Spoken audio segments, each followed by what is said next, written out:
nice, neat repairs. There's no more need for Scotch tape, bubble gum, that stuff you wrap around when you got a cut, Right. Band-Aids, gauze, and I see a lot of that on some of these older vehicles. That 56 Ford I have in the UD is just crawling with, electrical, oh, my God. I just want to walk over to the car every time with a fire extinguisher, even though I don't plan on doing any electrical work to this particular car. It's just every time you power up the battery, it's what's going to go poof? Right. But, yeah, if you make use of this stuff here, there's no reason why even somebody with, a minimal amount of skills can't do a pretty decent job with just a little bit of concentration. Well, I'll tell you what. Concentrate on this. Drop detune. Get that fender ready to go. Okay. Crank up the amp peg. Let your hair down. Motormouth Radio is going to take a first break. Let's go and see what's happening. Yeah. Call or wait a couple of minutes. I see the phone flashing, so let's we'll hang back a little bit, and so let's get this done. We got to take care of business. Okay, so call back in a bit. Just listen to this.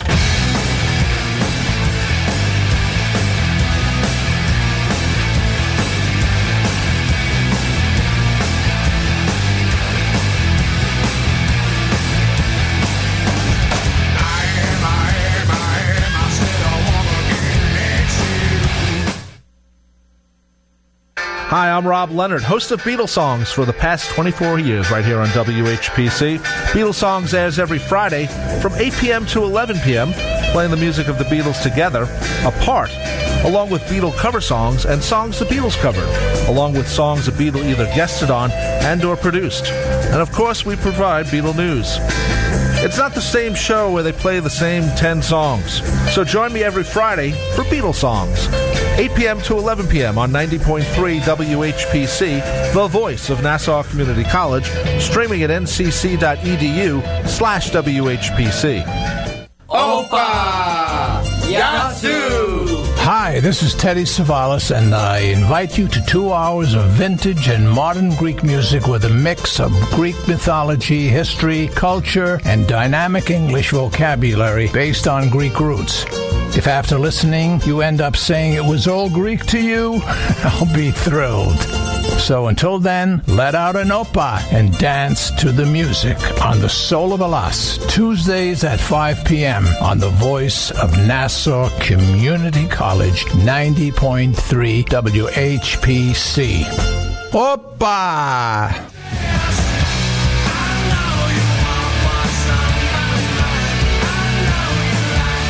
And we're back.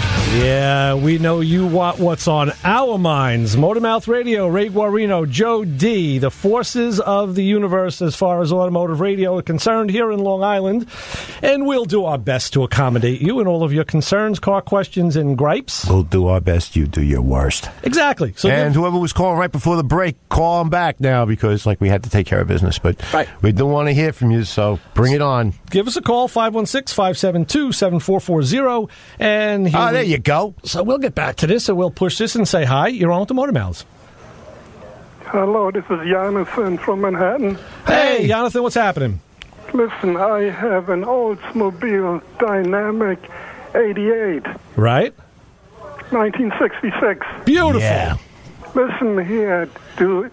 This car has no seat belts, and I have out-of-state plates. I can't be pulled over, could I? No. You're fine. The car. If the car passes inspection or whatever, yes, it does. Whatever standard. Without seat belts. Right. Yeah. As long as the car meets the standards of whatever state you're registered in, they really can't say nothing to you. I get my sticker every year. All right, that's cool. I used to remember this. I know my Pontiac is a 65, and it does have lap belts. I think they were optional in 65. I'm trying to remember, Joe, what year they became 67. Federally mandated. It might have been 67. Yeah. Okay. So, you're fine, Jonathan. Don't worry about it. You're good. All right. I love your show, by the way. I wouldn't miss it for anything. Oh, thank you very much. Much appreciated, sir. Have a good day. Bye-bye. You too. Thanks. Okay. So long. I would have liked to talk to him about that car a little more. Yeah, 66 Dynamic 88. That was like a full-size car. Yes, it was. And it probably had one of them rocket motors in it, like a they used to have like 394s. Right. I'm not up on my mid-60s Oldsmobile history unless you're talking about like 442s or something. But right. Which was actually 65. Yeah, which I mean, those are great cruises, no matter what. A car like that, definitely something to take out to the beach, or throw the kids in there, go out for ice cream or something like that. The thing I'm wondering, like Jonathan's in this city, I wonder if he parks it there, or if he parks it somewhere else. I don't know. Well, whatever. But to get back to what we were talking about with this wiring harness, Joe, I know you want to touch upon one of the things I asked you. Once Mike and I cut the wire to isolate it, I did a continuity test, and the wire had... Yeah, you shot me a text about that, yeah. Yeah. Tori just said the car probably has a 425 in it. And we determined that the wire did have good continuity. And by good continuity, when I do a test, you can tell on the meter if you have sketchy continuity, if you got a bad connection. It does a little hoochie coo. Even if your lead isn't on a pin or on something correctly, you can see it on the meter. Right. But I had good, strong, solid continuity, and then on your recommendation, it was cut it, change it over, because sometimes what happens is, even a fairly thin gauge wire like that was like 18 or 20 gauge wire, if I'm not mistaken. Yeah. You could have, that there's still like 20, 30 strands inside the insulation there, that make up the bundle that transmit the electricity from one end to the other. And this particular case, it would have been a ground. You could have like half of those strands. Right. There, which would show you good continuity, like 1 ohm, a half an ohm, or something like that. Something very, something to say, oh, that's good. But now you put it under a load. Exactly. And now it can't carry the current that it's being asked for, in this case, to drive the evap solenoid. That's what happens to me after a night out. Yeah, you can't carry the load. Get me loaded, and that's it. I ain't driving nothing like I drove it before. Sometimes it's better. At that point, that's why you need the seat belts in the passenger seat. Just to back up, have you ever been in a position many, many, many years ago, of course, which I know I have been, where you drive your car all the time, you're like, it's getting a little... not the same, it's not as crisp, it's not as fast. But then you go out one night with the guys, and then you drive home like, God, this car is great. Oh, my God. Because you're throttling the crap out of it. Yeah, that's basically the automotive equivalent of, I love you, man. Exactly. I love you. You're great. You get me to work. You get me to the store. Right. You are such a great car, man. I love you. Exactly. Meanwhile, you get home, and the thing's idling like a funny car, and it's got smoke coming out the back and whatever. But I love you, car. Exactly. Right. Yeah, you're right, though. In certain conditions, though, I don't know about you, but I'm attached to my family's vehicles. I mean, I don't own anything that's like less than 10 years old outside of the one car that I lease. Yeah. Everything else is ancient because I can't get rid of it. I'm like, I'm a four-wheel hoarder. What can I tell you? I'm actually thinking now that I'm getting close to the point of maybe swapping the Mazda out for another vehicle. And I've been looking at that Toyota FJ. I really like them. Yeah. And then my wife is saying, why don't you lease something? I'm like, I don't know what I would, there's nothing really out there that's, I'm not spending $500 or more a month. Forget that. That just ain't happening. Well, that's what happens too. Leasing pounds you. But then again, depreciation pounds you too. So pretty much a new car, unless you're going to hang on to it, expect to get pounded. Right. So anyway, back to the wiring thing, and we were talking about the continuity. That's what I was going to say, what you could do with a wire, and we may do this. I want to pull this old wire out of the harness and put it under test on a bench. Yeah. We were talking about this before the show, and you had the best idea is to use what as a diagnostic? Twizzlers? No. No. Sorry, I was thinking about candy. No, that was for our. Besides, that was a green wire, so that's not going to really work. Right. So, basically, what we were going to do is light it up. We were going to power it up, and then we were going to check it with, say, an infrared camera. Yes, to see if there was nice even current flow across it, or if there was any dark spots or light spots. You know what I mean? A lot of times what happens is wires fail on the load. I mean, one of the infrared camera is just a fairly recent development. I mean, for years we tried all different stuff.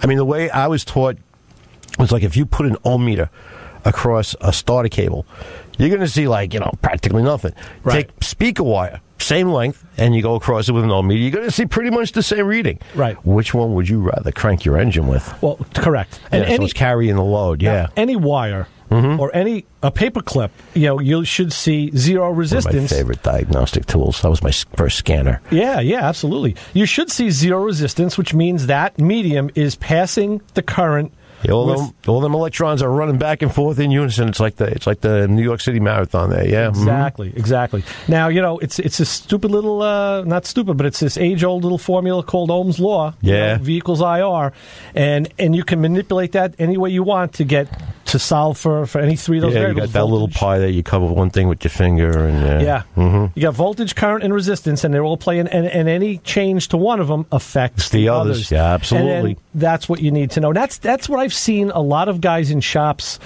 and not to their discredit necessarily, but guys who didn't have formal training, they don't have that. They don't have any basis in electrical repair other than take it out, put it in a new one, call a parts guy. Exactly. Yeah, and what happens is that some of that stuff does take more time than your typical than your typical swaptronics, as we refer to it.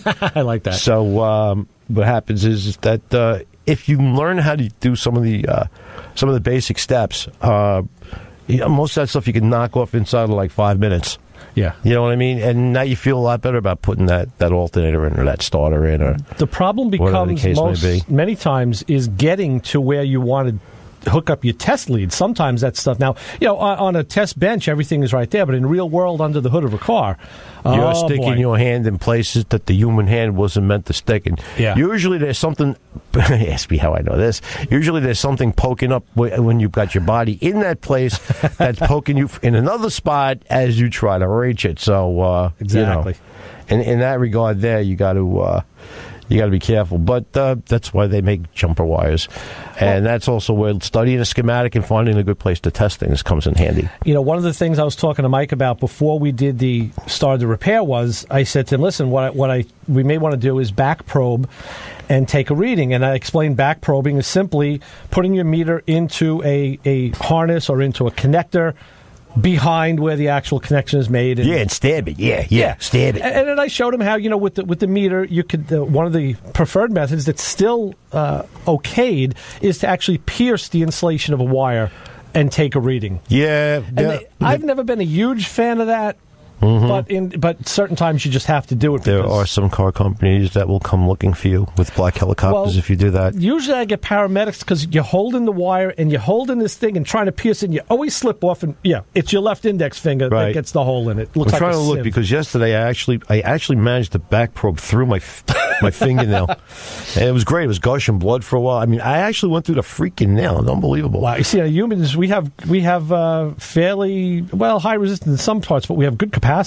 Yeah, exactly. Well, I figured, that's how come you can push a smartphone and do all that stuff with your fingers. It's capacitance. I had the capacity to know that, but I couldn't think of it when you said it there. Right. So. So I explained to him how, with the standard meter leads, it's hard to do because they look very small to the untrained eye, but in the back probe world, they might as well be foam poles. Yeah. So I said to him, look, I'm going to get you a set of the little fluke back probe pins. Yeah. And then this way, you can slide that into a connector. Another alternative, depending on what kind of what do you have on the end of your meter leads, is if you have alligator clips. A lot of troubleshooters use push pins. Yes, but they use they look like T's. Yeah, T-pin. Right. Yeah, and they come in different sizes and whatnot. And you could back probe with those, and then you could use your alligator clip on there, and you could kind of rig them up in any kind of configuration you want. I mean, I know I have like a collection of different back probes and whatever, but that's what I do. But you do, yeah. For the person who back probes like say twice a year, it doesn't pay to get all those big selection there. Go raid your wife/mother/sister/grandmother's sewing box. You'll find some cool stuff in there that you can use. Oh yeah, you could take needles too and put a little end on them, or a little bend on the end, so that way the what do you call it, grabs them. In a pinch, I've taken a paper clip. Yeah, and actually, file down the end to be a little smaller. I don't think I've actually used a paper clip to hold papers together for a while now. Okay, that's why I got staplers. Yeah, there you go. Yeah, screw it. I ain't gonna this way. It's not coming apart. You could take a staple, open it up. Now it's a probe. I mean, you can really use almost anything. Yeah. It's just a matter of knowing how much damage you may do by back probing or wire piercing. Right. By the way, wire piercing, a lot of guys, what they'll do is they'll take a dab of clear silicone. Or now they make that liquid tape stuff. You know what I mean? Because one thing you don't want to do is you don't want to leave the wire exposed. Right. Because then the green grunge of death comes in there. Maybe not now, maybe not next week, but in a year or two. Exactly. And then you have high resistance. Well, we're going to, of course, when there's a call, we're going to take another break. We have to mention that on this station, you can listen to the Kickstart every Wednesday at 9 p.m. DJ Rocky C brings the